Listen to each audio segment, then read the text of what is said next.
اعوذ باللہ من الشیطان اللعین الرجیم بسم اللہ الرحمن الرحیم الحمدللہ رب العالمین وصلی اللہ علی محمد وآلہ الطیبین الطاہرین المعصومین ولعنت الدائم علی اعدائہم اجمعین من الآن الی قیام یوم الدین۔ ہماری گفتگو اعمال حج میں چل رہی تھی اور آپ کی خدمت میں گزشتہ نشست میں حج کے تقریباً بہت ساری باتیں ہماری گفتگو میں آ چکی ہیں۔ آخری بات جو ہماری ہوئی تھی وہ یہ ہوئی تھی کہ 10 ذی الحج والا دن انسان مزدلفہ کے میدان سے نکلتا ہے اور منی کے میدان میں آتا ہے، اور منی کے میدان میں اس پر 10 ذی الحج کو 3 چیزیں واجب ہیں، جس میں سے پہلی چیز بڑے شیطان کو کنکر مارنا ہے، 7 کنکر مارنا۔ دوسری چیز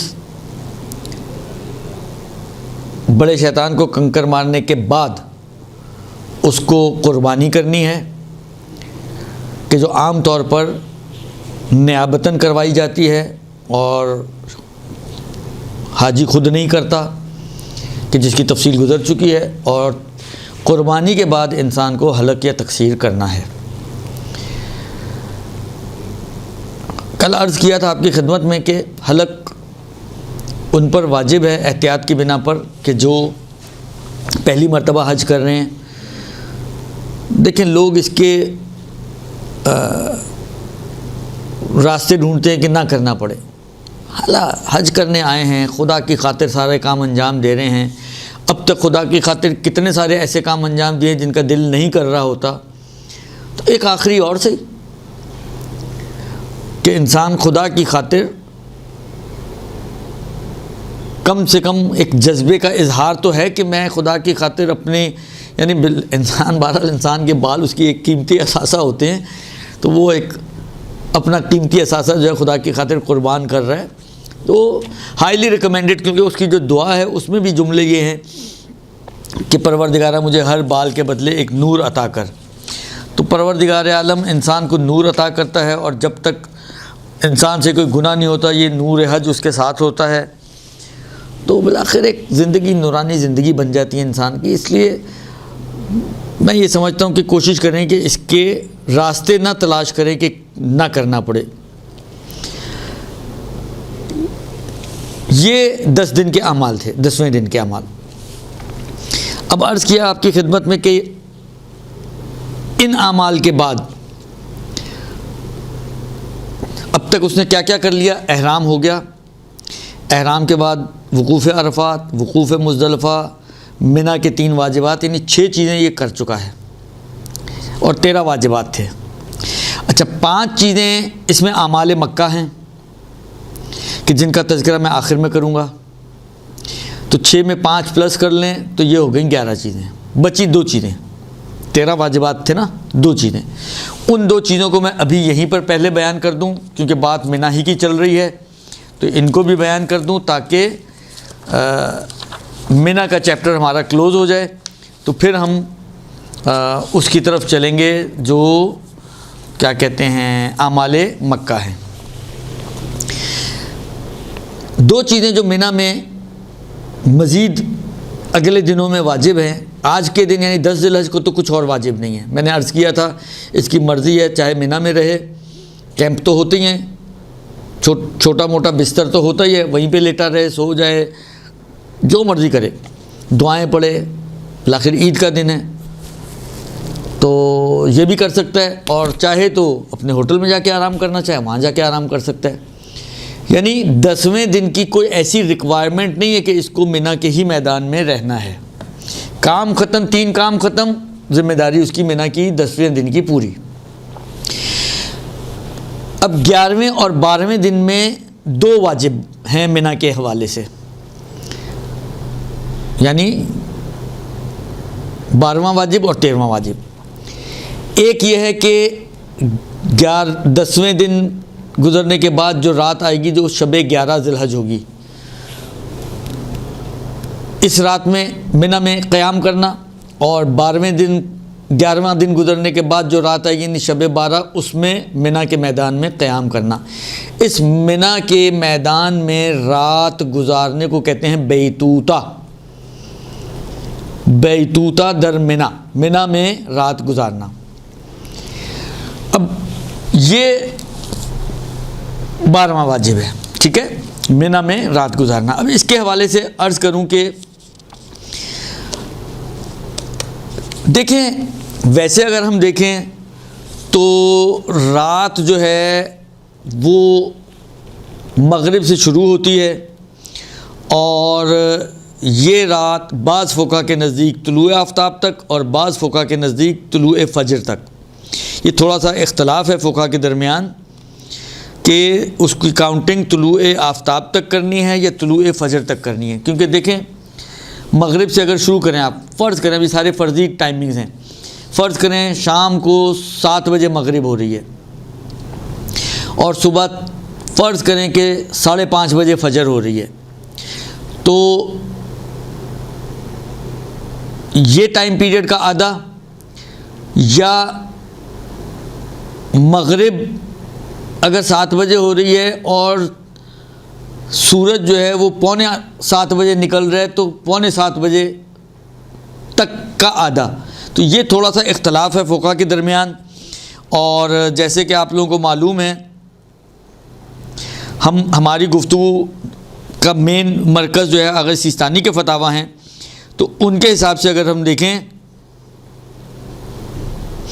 غروب آفتاب سے لے کر طلوع فجر تک، وہ طلوع فجر کے قائل ہیں.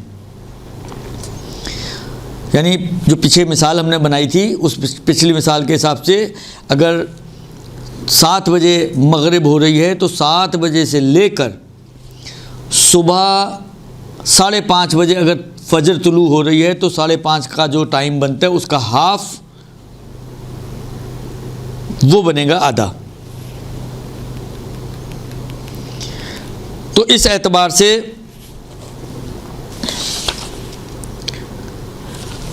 جو رات ہمیں گزارنی ہے، پوری رات نہیں گزارنی. پوری رات تو مغرب سے طلوع فجر تک ہو جائے گی نا آغا سیستانی کے حساب سے، تو ہمیں پوری رات نہیں گزارنی ہے.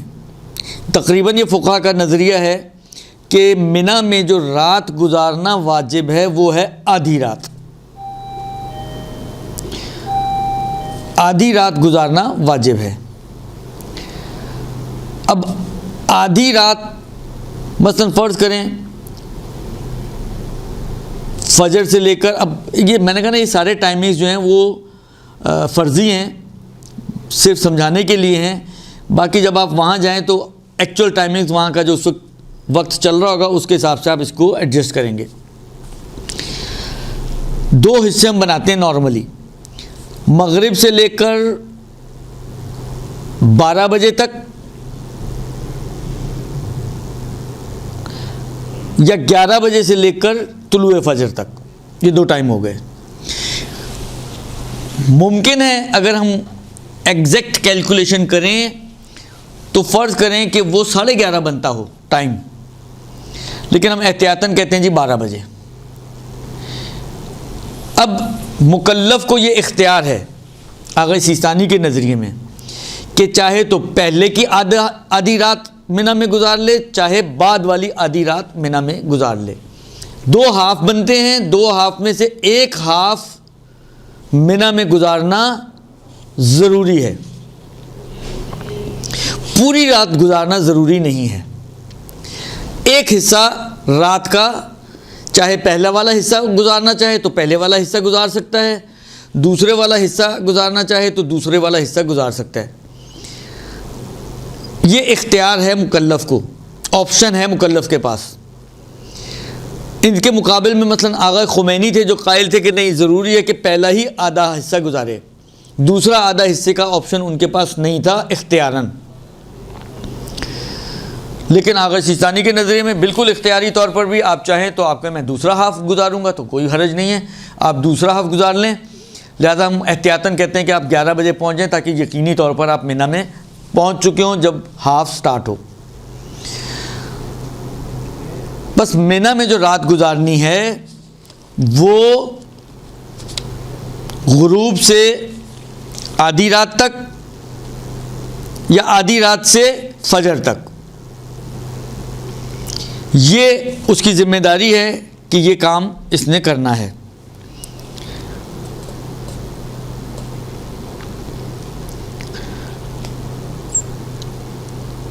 یہ جو انہوں نے کہا نا غروب سے آدھی رات تک، عام طور پر ایک دیکھیں، ہم ابھی بھی جب بات کرتے ہیں نماز شب کے ٹائم کی بات کرتے ہیں، وہاں پہ کہتے ہیں جی آدھی رات، تو جو نارملی کاؤنٹنگ کا طریقہ ہوتا ہے وہ یہ ہوتا ہے کہ ایک جو آغا سیستانی کے حساب سے کہ مثلا ظہر سے 11.25 گھنٹے، حالانکہ تھوڑا بہت اوپر نیچے ہو سکتا ہے، لیکن جو نارملی جسے ہم کیلکولیٹ کرتے ہیں اور کیا جاتا ہے کہ ظہر سے تقریباً 11.25 گھنٹے۔ فرض کریں آج کل اگر آپ کی ظہر 12:30 بجے ہو رہی ہو تو 12:30 میں 11.25 گھنٹے ایڈ کر دیں تو یہ ہو جائے گی آدھی رات۔ اور آغا خوئی کا تقریباً 12 گھنٹے کا تھا، تو آغا خوئی کے حساب سے 12:30 کا ٹھیک 12:30 بجے آدھی رات ہوگی، لیکن آغا سیستانی میں مطلب 11:45 بجے آدھی رات بن جائے گی۔ یہ تھوڑا سا ڈفرینس فقہ کے نظریات کے حساب سے آتا ہے، وہ یہ طلوع فجر اور طلوع آفتاب کی وجہ سے یہ ڈفرینس آتا ہے۔ خلاصہ کلام یہ کہ آسان کیلکولیشن کے لیے اول غروب سے یعنی ظہر سے لے کر 11.25 گھنٹے ایڈ کریں اس میں۔ میں نے کہا نا یہ میں پاکستان کے حساب سے 11.25 گھنٹے بتا رہا ہوں، تو وہ اس کے حساب سے پلس ہو جائیں گے اس میں، تو جو ٹائم بنے گا اس کے حساب سے وہ آپ کا آدھی رات بن جائے گی۔ تو وہاں تک آپ کو وہاں پہ رکنا ضروری ہو جائے گا، اور اگر کسی کو دوسرا ہاف رکنا ہے تو آدھی رات سے تھوڑا سا پہلے سٹارٹ کرے، مثلا اگر 11:15 بجے 11:45 بجے آدھی رات بن رہی ہے تو 11:30 بجے پہنچ چکا ہو تو 11:30 سے لے کر طلوع فجر تک اس کو وہاں پر رکنا پڑے گا۔ یہ ایک چیز۔ اس رات گزارنے میں کیونکہ عبادت ہے لہذا قصد قربت ہونی چاہیے، خدا کی خاطر رات گزار رہے ہیں، تو یہ 11 کی رات اور 12 کی رات، یہ 2 راتیں یعنی آدھی آدھی راتیں اس کو منی کے میدان میں گزارنی ہیں۔ تو یہ ہو گیا 12واں واجب۔ 13واں واجب اس کے دن کے حوالے سے وہ بعد میں، پہلے اسی کے کچھ اور مزید اطراف کے مسئلے آپ کی خدمت میں عرض کروں۔ اگر کوئی شخص منی میں رات نہ گزارے، اگر کوئی شخص منی میں رات نہ گزارے تو فرماتے ہیں فقہا کہ اس کے اوپر کفارہ واجب ہو جائے گا، اور اس کا کفارہ ایک گوسفند یعنی ایک بکرا یا بکری ہے یا بھیڑ۔ اچھا، جب گوسفند کہا جاتا ہے نا تو گوسفند میں بھیڑ بھی شامل ہے، بکرا بھی شامل ہے، بکری بھی شامل ہے، مذکر مؤنث دونوں، بھیڑ اور بکرا، یہ 2 کیٹیگریز جو ہیں وہ دونوں شامل ہیں، یعنی گوٹ اور شیپ دونوں میں فرق ہے نا، تو دونوں شامل ہیں۔ یہ اس کو ایک کفارہ دینا پڑے گا۔ اب چاہے اس نے جان بوجھ کے چھوڑا ہو، چاہے اس نے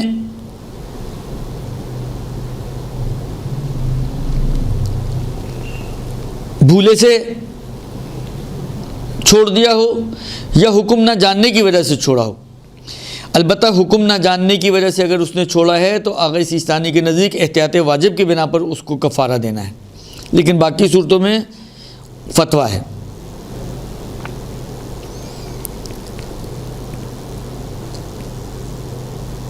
اور حکم نہ جاننے کی صورت میں آغا خامنائی کا بھی احتیاط واجب ہے کہ وہ کفارہ دے، یعنی احتیاط کی بنا پر ہے۔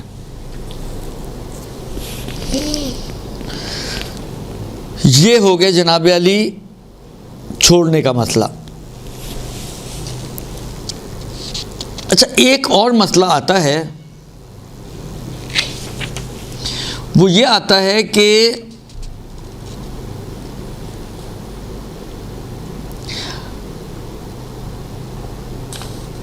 کیا کہتے ہیں، جو لوگ، کچھ لوگ ہیں کہ جن پر رات گزارنا واجب نہیں ہے منی کے میدان میں. 11 اور 12 کی بات ہو رہی ہے کہ 11 اور 12 ذی الحج کی رات میں کچھ لوگ ایسے ہیں کہ جن پہ رات گزارنا واجب نہیں ہے.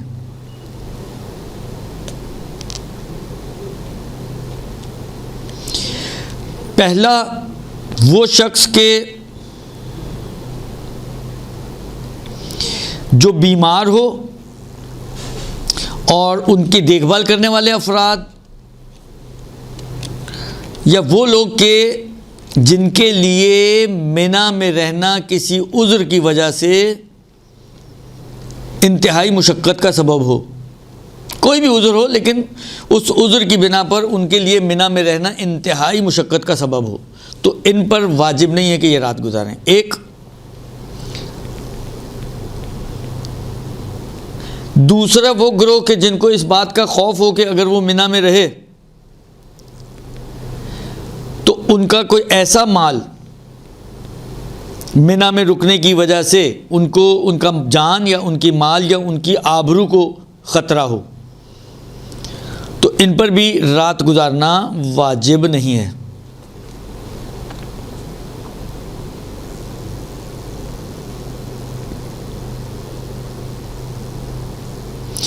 اور ایک اور گروہ کے جس پر رات گزارنا واجب نہیں ہے، یہ وہ لوگ ہیں جو رات سے لے کر صبح تک، یعنی مغرب سے لے کر طلوع فجر تک مکے میں عبادت میں مشغول رہیں، جاگتے رہیں. اب آپ نہ کہیں کہ وضو کر کے سو جائیں تو سونا بھی عبادت، یہ والی عبادت نہیں. نماز ہے، قرآن ہے، یا اس قسم کی چیزیں جو عبادت، تسبیح ہیں، کوئی ذکر کر رہے ہیں، جو پوری رات صرف اتنی گنجائش ہے کہ کچھ ضروریات زندگی، مثلا واش روم جانا ہے، مثلا کچھ تھوڑا بہت کھانا کھانا ہے، تو اس حد تک ٹھیک ہے، لیکن اس سے زیادہ کی گنجائش نہیں ہے. پوری رات ان کو عبادت میں گزارنی ہے. تو ایسے افراد بھی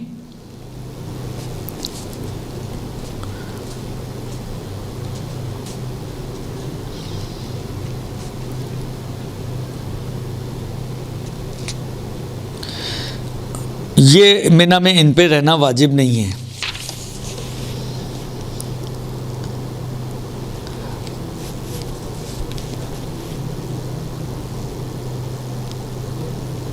اور جیسے کہ میں نے عرض کیا کہ ان کو غروب آفتاب سے لے کر طلوع فجر تک اس پوری مقدار میں سوائے وہی جو ضروری چیزیں ہیں اس کے علاوہ عبادت میں مشغول رہنا ہے. اور جگہ کے حوالے سے وہ ہوٹل میں بھی بیٹھ کے عبادت کر سکتا ہے، حرم میں بھی جا کے عبادت کر سکتا ہے، اور کوئی بھی اس قسم کی چیزیں، یعنی پورے مکے میں کہیں پہ بھی وہ عبادت میں اگر مشغول رہے تو کافی ہے.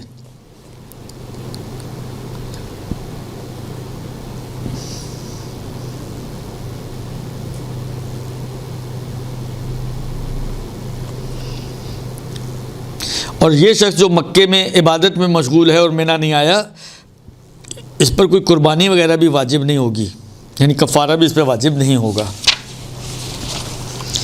تو یہ ہو گیا رات گزارنے کا مسئلہ. بس 11ویں اور 12ویں شب اس کو منی کے میدان میں رات گزارنی ہے. اچھا، جو منی کے میدان میں رات گزار رہے ہیں وہاں اس پر کچھ واجب نہیں ہے، صرف وہی اس کی پریزنس چاہیے اللہ کو، وہ وہاں پہ موجود ہو. باقی وہاں پر وہ بیٹھ کر گپیں مارتا رہے، وہاں پر وہ بیٹھ کر مثلاً سویا رہے، کوئی حرج نہیں ہے، کوئی مشکل نہیں ہے. صرف یہ ہے کہ وہاں پر ہو. البتہ یہ وہ میدان ہے کہ یہ عبادتوں کے لیے قرار دیے گئے ہیں، اس لیے وہاں پر اگر عبادتیں کرے تو اچھا ہے.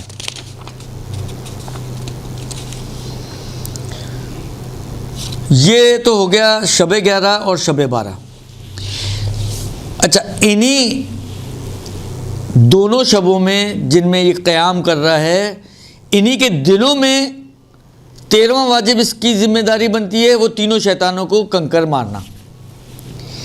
پہلے پہلے چھوٹے شیطان کو، پھر درمیانے کو، پھر بڑے کو.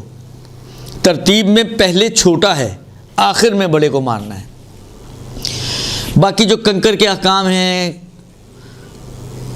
کنکر کی شرائط ہیں، وہ کل کی گفتگو میں آئی تھیں، وہ سب کی سب ویسی ہی ہیں.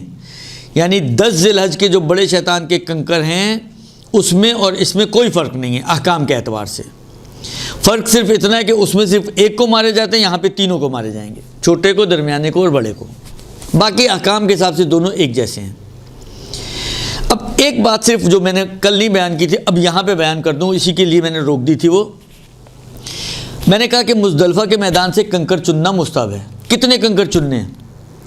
دیکھیں، اگر آپ کاؤنٹ کریں تو پہلے دن 7 کنکر چاہیے آپ کو، دوسرے دن تینوں کو ساتھ ساتھ مارنے تو 21، اور تیسرے دن بھی تینوں کو ساتھ ساتھ مارنے تو 21. 21 اور 21 42 اور 7 49. ریکوائرمنٹ آپ کی 49 پتھروں کی ہے، لیکن مستحب یہ قرار دیا گیا کہ آپ 70 کنکر وہاں سے چنیں. اور شاید اس کی وجہ یہ رہی ہو کہ کبھی مس ہو جاتے ہیں، کاؤنٹنگ میں نہیں آتے ہیں. جو کل میں نے کہا تھا کہ آپ کو پتہ چلنا چاہیے کہ دیوار کو لگا ہے، جو پتہ چلے کہ دیوار کو لگا ہے صرف وہی کاؤنٹ ہوگا. اگر آپ نے پھینکا اور آپ کی نظریں چوک گئیں اور آپ کو پتہ نہیں چلا کہ وہ دیوار کو لگا ہے یا نہیں لگا، وہ کاؤنٹ نہیں ہوگا. پھر اسی طرح خواتین جب مارنے لگتی ہیں تو ان کی یعنی بالآخر ایک تھوڑا سا فاصلہ تو ہے، تو ان کی وہ اسٹرینتھ سے نہیں پھینک سکتی کہ وہ جا کے لگے. تو 3 4 5 پتھر پھینکتی ہیں تو 1 لگتا ہے، 2 لگتے ہیں، تو اس لیے ان کو بھی ضرورت پڑتی ہے. بوڑھے لوگ ہیں ان کو بھی تھوڑے ایکسٹرا کنکروں کی ضرورت پڑتی ہے. تو اس لیے ظاہراً تاکہ آپ کو وہاں پہ پھر پریشانی نہ ہو سر وقت، مستحب قرار دیا گیا کہ 70 کنکر چنیں، اور جو چنے ہیں اگر بچ گئے تو وہیں پھینک کے آ جائیں. بعض روایتوں میں ملتا ہے کہ ائمہ علیہم السلام جب کنکر بچ جایا کرتے تھے تو کچھ افراد کو ذہن میں رکھ کے ان کے حساب سے دیوار پہ مار دیا کرتے تھے. تو تینوں دن یہ کنکر مارنے ہیں. ٹائم وہی ہے جو پیچھے بیان کیا آپ کو کہ طلوع آفتاب سے لے کر مغرب تک آپ کے پاس ٹائم ہے. پھر یہ کہ آپ نے خود مارنے ہیں. نیابت صرف مجبوری میں ہو سکتی ہے کہ آپ مار ہی نہ سکتے ہوں، یا مارنا انتہائی شدید زحمت اور مشقت کا سبب ہو، جیسے بہت بوڑھے افراد ہیں یا بہت ہی ضعیف خواتین ہیں کہ ان کے لیے پھینکا ہی نہیں جا سکتا ان سے. لہذا اس قسم کے افراد کو، یا کوئی اتنا بیمار ہے، گرمی کا وقت ہے، جائے گا حتیٰ شام کو بھی جائے گا تو مثلاً ہو سکتا ہے بے ہوش ہو جائے، ہو سکتا ہے مشکل میں آ جائے، تو اس قسم کے افراد کو نیابت کی گنجائش ہے. ٹائمنگ میں نے بتا دی، یہ پورے ٹائم ہے آپ کے پاس طلوع آفتاب سے لے کر غروب آفتاب تک. لیکن کب جائیں؟ میں نارملی یہ ریکمینڈ کرتا ہوں کہ جو آپ جس گروپ میں آپ جا رہے ہیں، جو آپ کا گائیڈ ہیں، جو مولانا صاحب ہیں یا جو مینجمنٹ کے لوگ ہیں، ان کے ساتھ اس چیز میں تھوڑا سا کوآپریٹ کریں. اس لیے کہ وہ لاتے لے جاتے رہتے ہیں، ان کو تجربہ ہے کس وقت رش کم ہوتا ہے، کس وقت رش زیادہ ہوتا ہے، تو وہ اسی حساب سے مینیج کرتے ہیں. ہمارے لوگ بعض اوقات بے صبری کرتے ہیں، نتیجہ نکلتا ہے وہاں پہنچتے شدید رش مل جاتا ہے اور پھر وہ مشکل میں پڑ جاتے ہیں. گروپ بھی تتر بتر ہو جاتا ہے اس رش میں، لوگوں کو جمع کرنا بھی مشکل ہوتا ہے، کنکر مروانا اور مارنا بھی مشکل ہوتا ہے، بڑا مسئلے کھڑے ہو جاتے ہیں. تو اس میں اپنے آپ گروپ کے جو مینجمنٹ اور مولانا حضرات ہیں ان کے ساتھ آپ کوآپریٹ کریں اور ان کے حساب سے آپ جائیں اور جا کے کنکر مار کر آئیں. تو 12واں واجب بھی ہو گیا اور 13واں واجب بھی ہو گیا. جب 12ویں دن کے آپ نے تینوں شیطانوں کو کنکر مار دیے تو اب 12 ذی الحج کو زوال اور ظہر کے وقت آپ کو منی کے میدان سے کوچ کرنا ہے اور واپس مکے آ جانا ہے، یا جہاں بھی جانا چاہیں جانا ہے، اگر آپ اعمال مکہ کر چکے ہیں تو.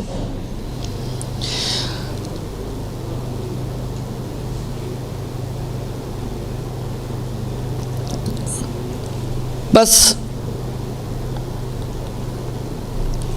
جو اصل نارمل انسان کے لیے، عام انسان کے لیے جو اصل واجب ہے حالت اختیار میں، وہ یہ ہے کہ وہ 12 ذی الحج کے ظہر پہ منی سے کوچ کرے. اور اگر کوئی جانا چاہتا ہے ظہر سے پہلے، مثلا فرض کریں اس نے صبح کنکر مار لیے 7:30 بجے مثلا، اب فارغ ہے، ظہر ہونی ہے 12 ساڑھے 12 بجے. میں نے کہا نا پیچھے عزیزیہ وہ کہتا ہے میں جا کے ہوٹل میں بیٹھ جاؤں، گرمی میں کیوں بیٹھوں، تو وہ کر سکتا ہے یہ کام. لیکن آغا سیستانی یہ فرماتے ہیں کہ سارا سامان لے کر نہ نکلے کہ کہلائے کہ آپ نے ابھی سے ہی کوچ کر لیا ہے. کچھ ایسا سامان چھوڑ کے جائے کہ جس کی وجہ سے اس کو واپس آنا پڑے، اور واپس آئے اور پھر ظہر کے بعد یہاں سے کوچ کرے. اچھا، ظہر کے بعد کوچ کرنے کا مطلب یہ نہیں کہ ضروری نہیں کہ جیسے اذان ہو اب آپ کے لیے رکنا ہی حرام ہو جائے یہاں پہ، نہیں، مغرب سے پہلے کبھی بھی نکل سکتا ہے. کیونکہ اگر مغرب ہو گئی اور یہ منی سے خارج نہیں ہو سکا تو اس پر ایک رات اور رکنا واجب ہو جائے گا، یعنی شب 13 بھی واجب ہو جائے گی. اگر مغرب ہو گئی اس کو منی کے میدان میں ہی اور یہ نہیں نکل پایا تو اس پر واجب ہو جائے گا کہ یہ 13ویں رات بھی منی ہی کے میدان میں گزارے. اور یہ جو 13ویں رات گزارے گا یہ پوری رات گزارنی ہے اس کو، مغرب سے لے کر طلوع فجر تک. اور اس کے بعد پھر وہ اس دن بھی طلوع آفتاب کے بعد کنکر مارے گا، اور پھر کنکر مارنے کے بعد پھر وہ کبھی بھی نکل سکتا ہے، پھر ظہر تک انتظار کرنے کی ضرورت نہیں ہے. بس اس کو کوشش یہ کرنی ہے کہ زوال سے پہلے نہیں نکلے گا.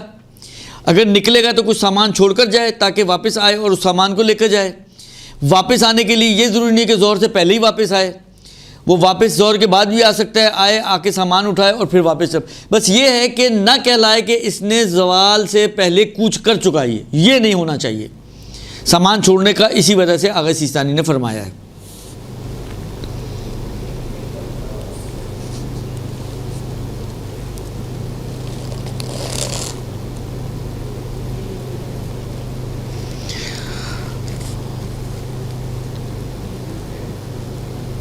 اور اس کے بعد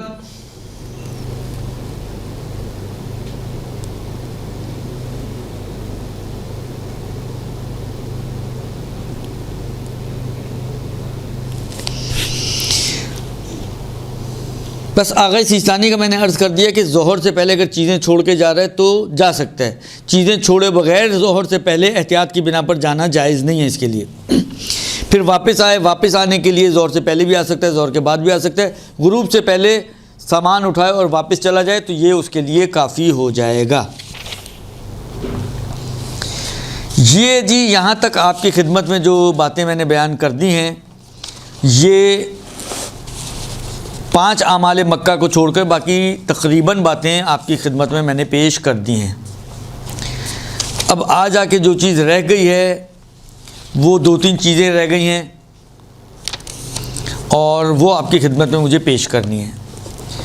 لیکن ان کو پیش کرنے سے پہلے میں آپ کی خدمت میں یہ عرض کر دوں کہ وہ جو 5 اعمال مکہ ہیں اس کا تذکرہ میں آپ کی خدمت میں کر دوں، اور پھر باقی جو کچھ متفرق مسائل ہیں وہ میں آپ کی خدمت میں عرض کروں گا، اور آپ کا جو ہے یہ چیپٹر ہمارا حج کا ختم ہو جائے گا. اعمال مکہ میں نے عرض کیا آپ کی خدمت میں کہ 5 چیزیں واجب ہیں. حج کا طواف، اس کے بعد نماز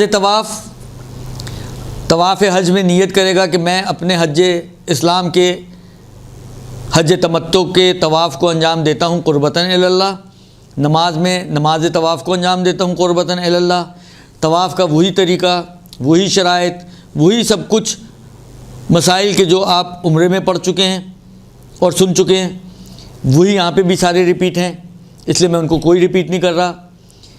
طواف کا حج کرنے کے بعد مقام ابراہیم کے نزدیک ترین اور پیچھے 2 رکعت نماز اس کو پڑھنی ہے. اس کو پڑھنے کے بعد سعی پہ آئے گا، صفا اور مروہ کے درمیان اسی شرائط و خصوصیات کے ساتھ جو عمرے میں بیان ہوئی تھیں اس کو سعی کرنی ہے.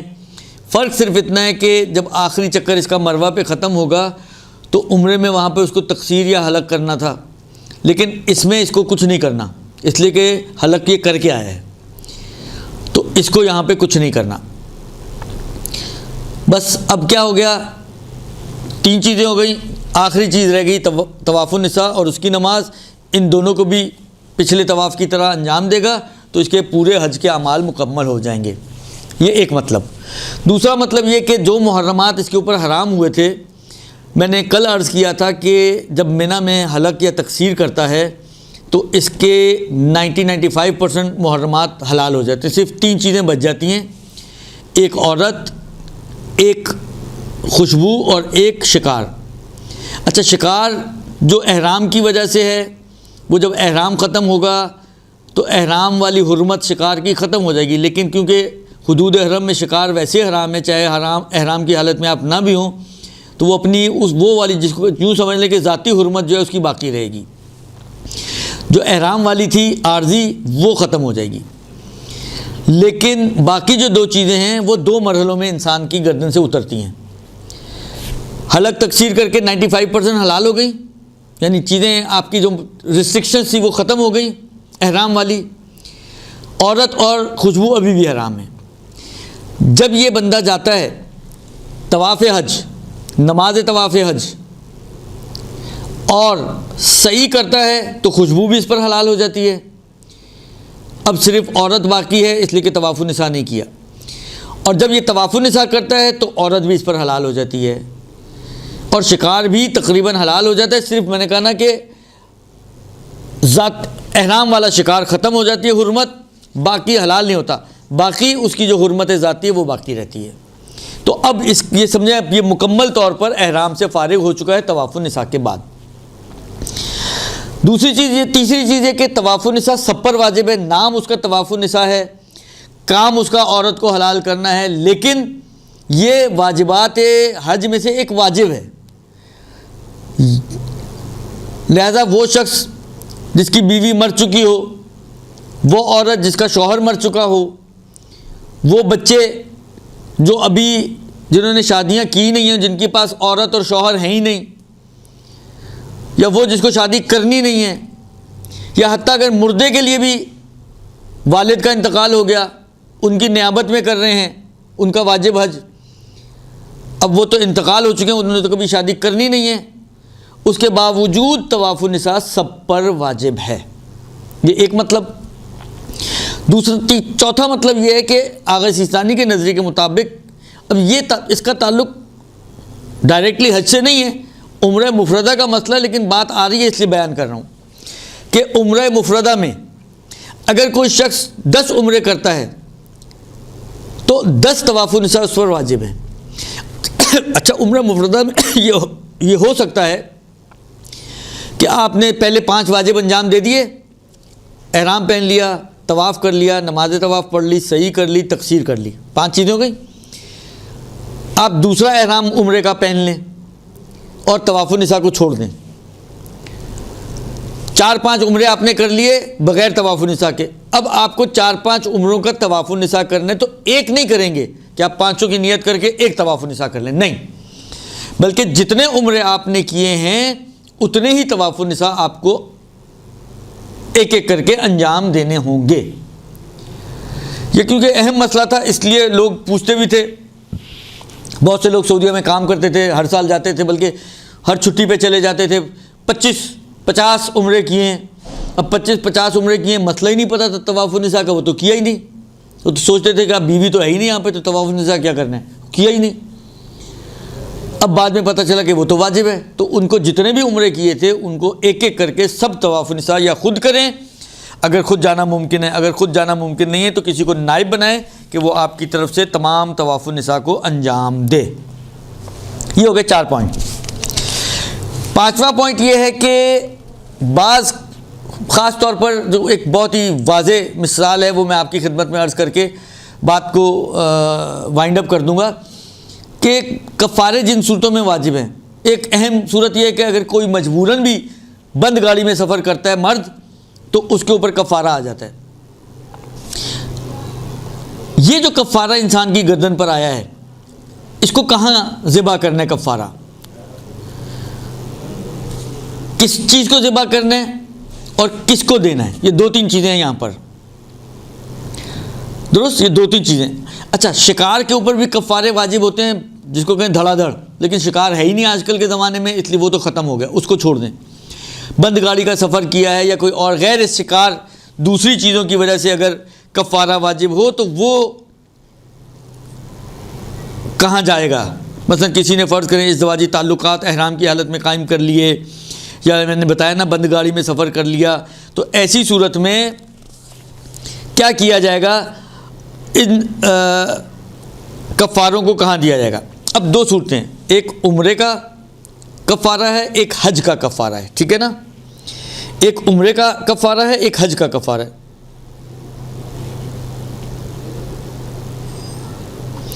تو آغا سیستانی یہ فرماتے ہیں کہ عمرے کا کفارہ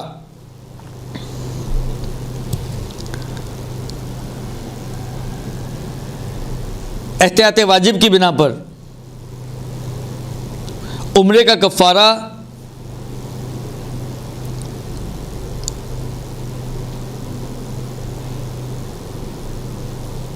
عمرہ تمتع میں اگر ہے تو منا، اور حج تمتع کا کفارہ وہ بھی منا ہے احتیاط کی بنا پر، لیکن عمرہ مفردہ کا کفارہ مکے میں ہوگا، یہ احتیاط کی بنا پر ہے۔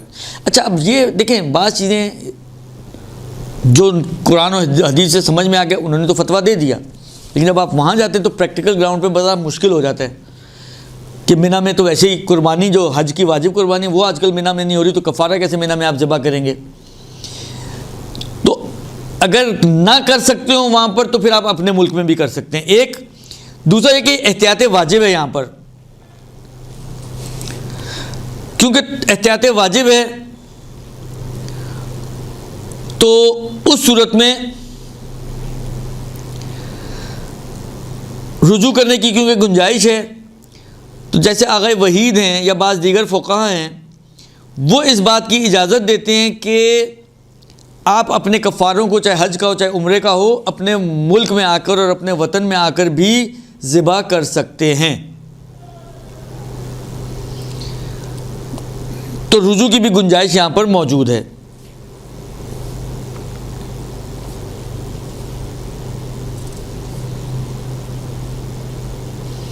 اور شیخ فیاض بھی اس کی اجازت دیتے ہیں، آپ کہیں پہ بھی اس کو ذبح کر سکتے ہیں، اپنے ملک میں آ کے بھی کر سکتے ہیں، تو شیخ فیاض، آغا وحید ان لوگوں کی طرف رجوع کرنے کی ایک گنجائش نکل آتی ہے۔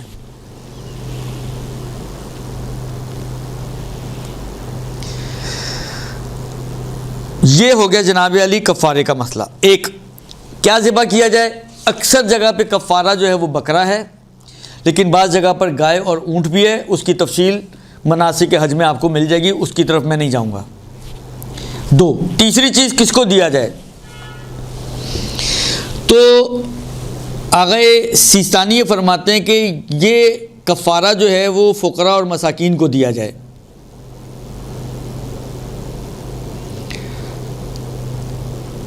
آغا سیستانی کے حساب سے یہ کفارہ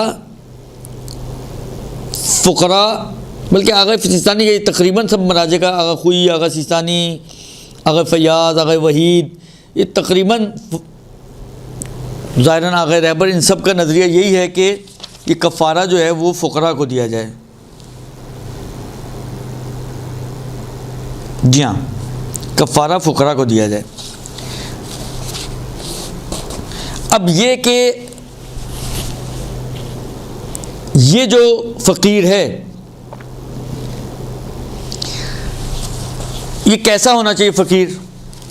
آیا اہل سنت فقراء کو دیا جا سکتا ہے یا مومن ہونا شرط ہے؟ اس میں آیت اللہ سیستانی فرماتے ہیں کہ احتیاط واجب یہ ہے کہ مومن ہو، مگر یہ کہ کوئی مومن نہ مل رہا ہو تو اہل سنت میں سے جو ضعفاء ہیں یعنی عقائد کے اعتبار سے اور ناسبی نہیں ہوں تو ان کو دیا جا سکتا ہے، لیکن احتیاط واجب یہ ہے آغا سیستانی کی کہ وہ کیا کہتے ہیں مومن ہونا چاہیے۔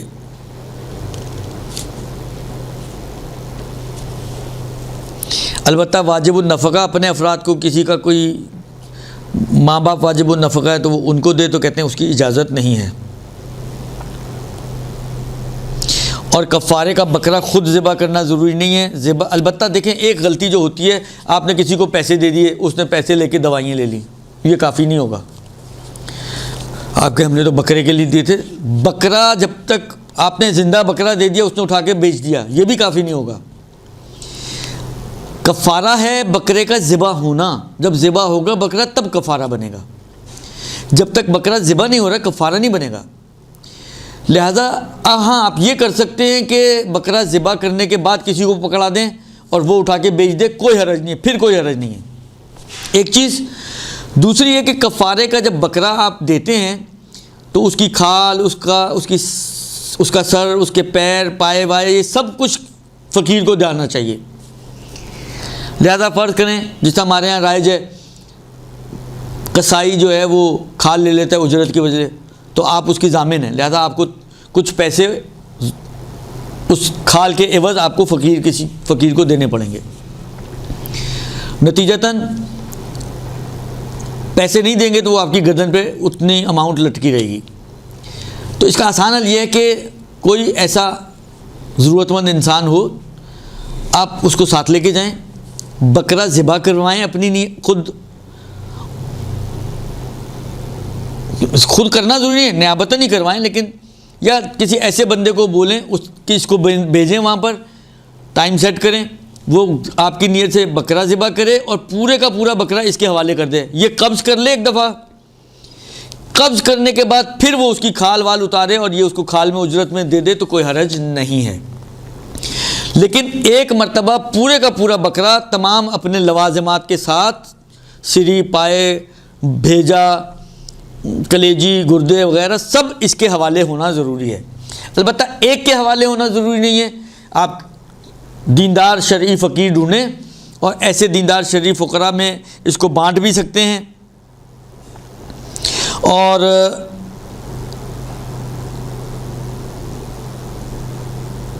آغا سیستانی کے اعتبار سے سادات اور غیر سادات کا بھی فرق نہیں ہے. آپ ایک کفارہ سادات کو بھی دیا جا سکتا ہے. تقریباً کفارات میں آغا سیستانی کا نظریہ یہ ہے کہ وہ آپ سادات کو بھی دے سکتے ہیں، اس میں کوئی سادات اور غیر سادات کا فرق نہیں ہے. وہ صرف زکوٰۃ میں اور فطرے میں اس میں قائل ہیں کہ یہ غیر سادات کی سادات کو نہیں دی جا سکتی. باقی چیزوں میں اتنی زیادہ ریسٹرکشنز نہ آغا خوئی کی تھی نہ آغا سیستانی کی ہے.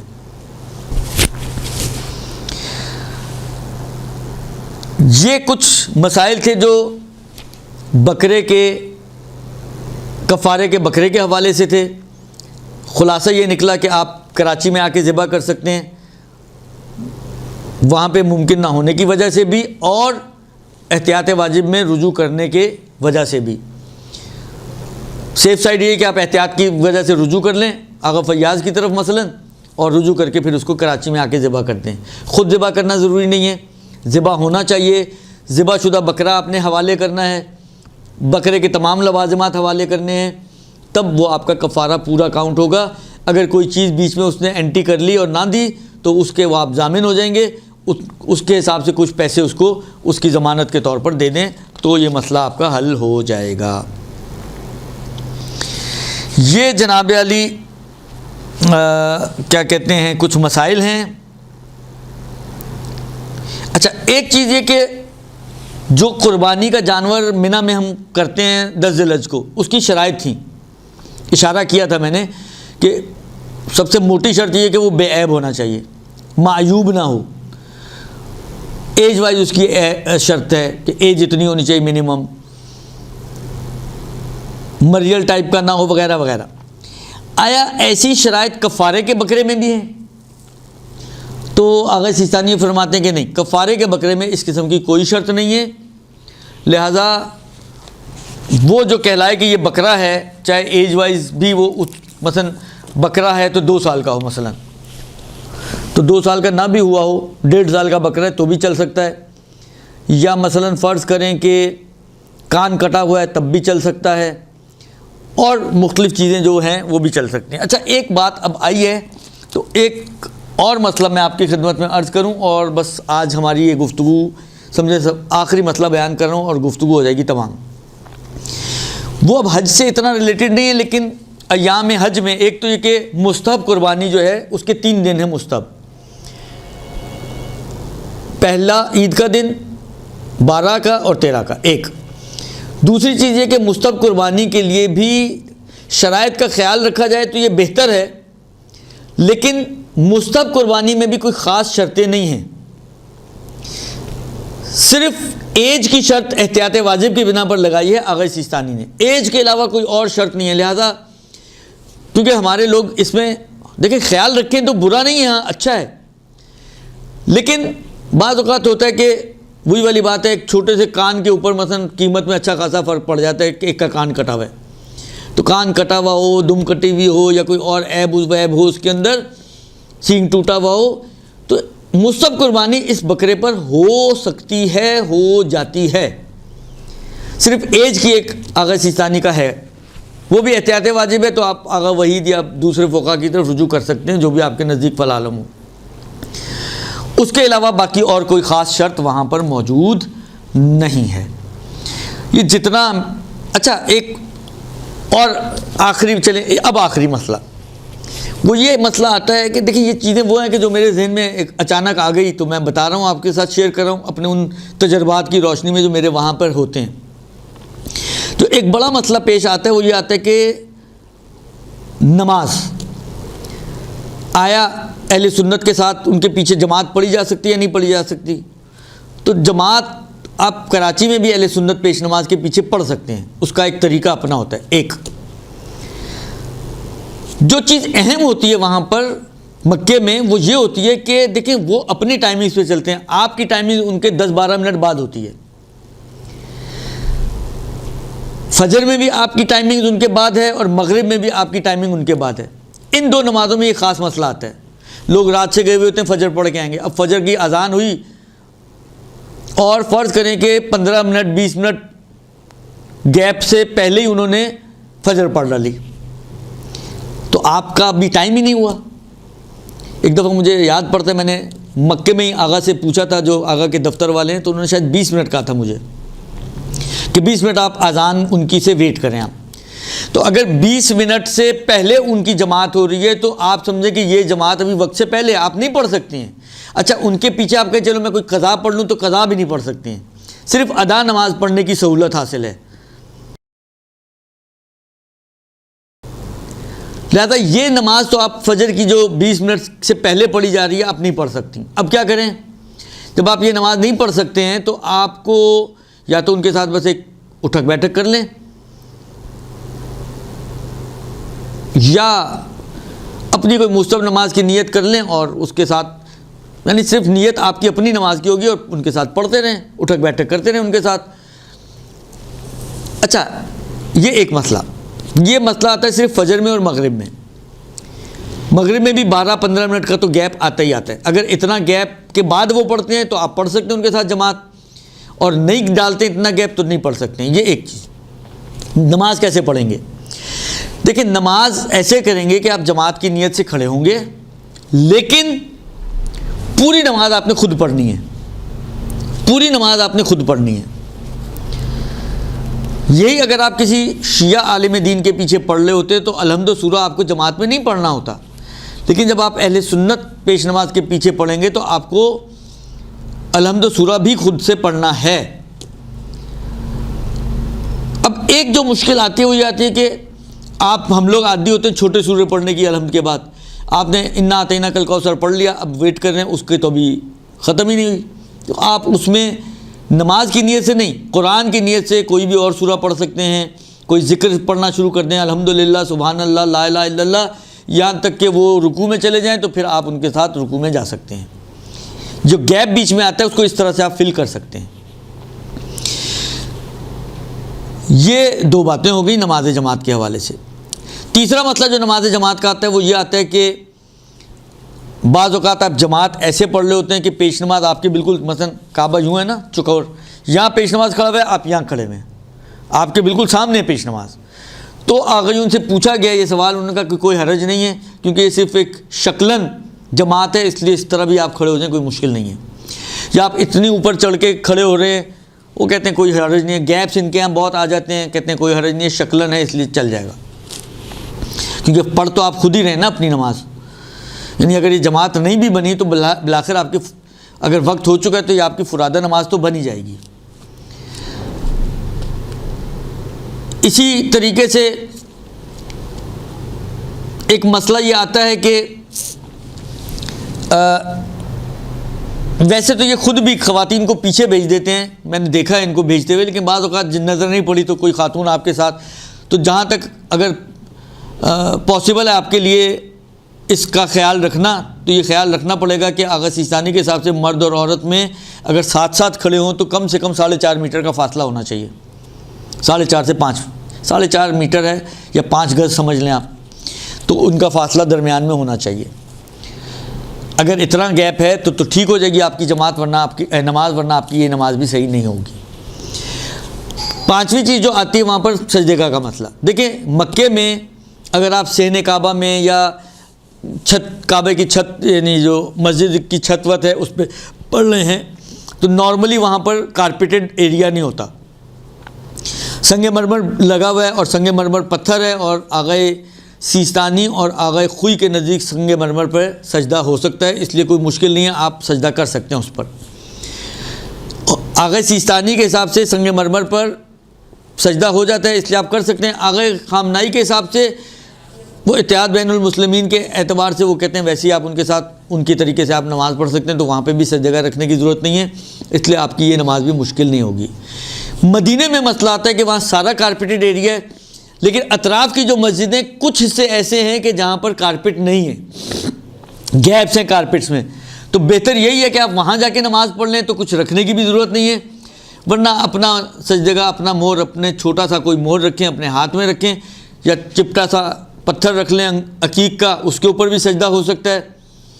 اور منتہا یہ اگر ان کی نظر پڑ گئی آپ کسی چیز پہ سجدہ کر رہے ہیں تو وہ چھین لیتے ہیں، اس لیے بہتر یہ ہے کہ کسی ایسی جگہ پہ جا کر سائڈ کی جو مسجدیں ان میں نماز پڑھیں کہ جہاں پر کارپیٹ نہیں بچھا ہوا۔ اور آخری چیز یہ کہ ریاض الجنہ میں پھر نماز کیسے پڑھیں، وہ تو سارا ہی کارپیٹڈ ایریا ہے۔ تو ایک استفتاء میں آغا سیستانی کا دیکھ رہا تھا، انہوں نے کہا کہ آپ رجا کی نیت سے وہاں پر ایک نماز پڑھ لیں، صرف رجا کی نیت سے، بغیر اسی کارپیٹ پہ، تو بھی بہرحال ممکن ہے آپ کو اس کا اجر و ثواب انشاءاللہ مل جائے۔ یہ کچھ مسائل تھے جو میرے ذہن میں تھے، جو آپ تک منتقل کرنے تھے، وہ میں نے آپ کی خدمت میں بیان کر دیے، اور انشاءاللہ العزیز دیکھیں اس میں گنجائش تو بہت زیادہ ہے، کمی زیادتی کے مسائل، بھولنے کے مسائل، مسئلہ نہ جاننے کے مسائل، وہ سارے ہم نے ڈراپ کر دیے ہیں۔ آپ کتاب دیکھ رہے ہیں کتنی موٹی ہے، میں نے تو اس کو بہت ہی، اس کتاب جو پتلی والی ہے اس کو بھی پورے کو کور نہیں کیا ہے، تو اس لیے بہرحال جتنا ضروری تھا وہ آپ کی خدمت میں بیان کر دیا۔ وآخر الدعوانا ان الحمدللہ رب العالمین وصلی اللہ علی محمد وآل محمد وعجل فرجہم۔